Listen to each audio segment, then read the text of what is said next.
బాబాయ్ ఖాళీగా ఉన్నారా ఓ చిన్న పని ఉంది.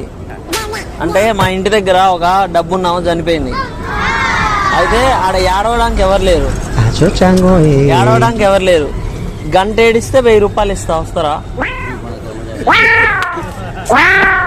డబ్బున్నా వాళ్ళు ఎవరు రావట్లే, వాళ్ళ ఇంట్లో వాళ్ళు నన్ను పంపిర్రు. గంట సేపు పెడితే 1000 రూపాయలు ఇస్తా, వస్తారా? ఇక్కడే పక్కనే. అర్థం కాలే. చుట్టాలు ఎవరు రావట్లే, ఆమె ఎవరితో మాట్లాడదు కానీ డబ్బులు బాగున్నాయి.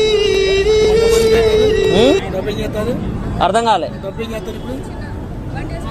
వాళ్ళ ఆయన పిలుచుకురమ్మన్నాడు. ఏడవడానికి ఎవరు లేరు, ఎవరైనా ఏడ్చేటోళ్ళు ఉంటే పట్టకరా, డబ్బులు ఇస్తా అన్నాడు. ఏడవడమే ఇంకా. ఓలమ్మో ఏదో ఎడుతారుగా. గంటకి 1000 రూపాయలు ఇస్తా అన్నాడు.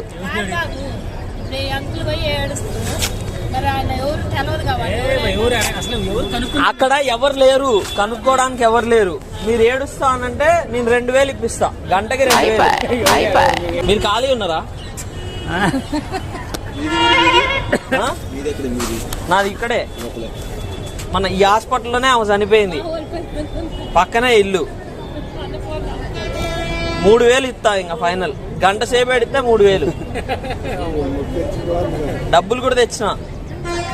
ఇప్పుడు ఒకసారి ఏడవండి, ఒకవేళ మంచిగా ఏడిస్తే నేను ఇప్పుడే డబ్బులు ఇచ్చేస్తా.